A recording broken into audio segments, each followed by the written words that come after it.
കൊച്ചിയിൽ ഒരാഴ്ചയായി നിലച്ചിരുന്ന റേഷൻ വിതരണം ഒടുവിൽ പരിഹാരത്തിലേക്ക്. NFSA ഗോഡൌണിലെ ചുമട്ട് തൊഴിലാളികളുടെ തർക്കമാണ് നിരവധി പ്രദേശങ്ങളിൽ റേഷൻ വിതരണം പൂർണ്ണമായി തടസ്സപ്പെടുത്തിയത്.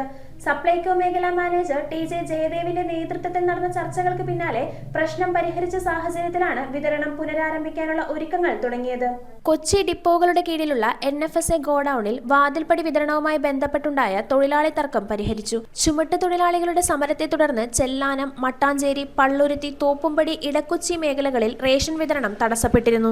കഴിഞ്ഞ ദിവസം ചെല്ലാനത്തേക്കുള്ള റേഷൻ സാധനങ്ങൾ മറ്റൊരു വിഭാഗം തൊഴിലാളികളെ കൊണ്ട് ഇറക്കിയതോടെ തർക്കം രൂക്ഷമായി. വാഹനം നേരത്തെ എത്തിയിട്ടും നേരം വൈകിയെന്ന് പറഞ്ഞ് ഗോഡൌണിലെ ഇറക്കു തൊഴിലാളികൾ ജോലിയിൽ നിന്ന് മാറി നിൽക്കുകയും ചെയ്തതായി കരാറുകാർ ആരോപിക്കുന്നു. തുടർന്ന് തോപ്പുംപടി ഭാഗത്തു നിന്നുള്ള തൊഴിലാളികളെയാണ് ഇറക്കുന്നതിനായി വിളിച്ചത്. എന്നാൽ ജോലി ചെയ്യാതെ നിന്ന തൊഴിലാളികൾ നോക്കുകൂലി ആവശ്യപ്പെട്ടതായും ആരോപണമുണ്ട്. സപ്ലൈകോ മേഖലാ മാനേജർ TJ ജയദേവിന്റെ നേതൃത്വത്തിൽ നടന്ന ചർച്ചയിൽ ചുമട്ട് തൊഴിലാളികൾ ഇറക്കിയ ലോഡിന്റെ തുക ഇറക്കു തൊഴിലാളികൾക്ക് നൽകാമെന്ന് കരാറുകാർ സമ്മതിച്ചു. തൊഴിലാളികളുടെ ലഭ്യത ഉറപ്പാക്കണമെന്ന കരാറുകാരുടെ ആവശ്യം ഉദ്യോഗസ്ഥരും തൊഴിലാളി സംഘടനകളും അംഗീകരിച്ചു. ഓവർ ടൈം നൽകേണ്ടി വന്നാൽ തൊഴിൽ വകുപ്പ് നിർദ്ദേശിച്ച സമയക്രമപ്രകാരം തന്നെ തുക നൽകുവാനാണ് തീരുമാനം. ചർച്ചയിൽ city rationing officer K Balakrishnan, വാതിൽപ്പടി വിതരണക്കാരുടെ സംഘടനാ പ്രതിനിധികൾ, തൊഴിലാളി പ്രതിനിധികൾ എന്നിവരും പങ്കെടുത്തു. റേഷൻ ലോഡിംഗ്, അൺലോഡിംഗ് ജോലികൾ ഏർപ്പെട്ടിരിക്കുന്ന ചില ഇറക്കു തൊഴിലാളികൾ ക്ഷേമനിധി അംഗങ്ങൾ അല്ലെന്നാരോപിച്ച് അംഗീകൃത തൊഴിലാളികളെ നിയോഗിക്കണമെന്ന ആവശ്യം കരാറുകാർ മുന്നോട്ട് വെച്ചു.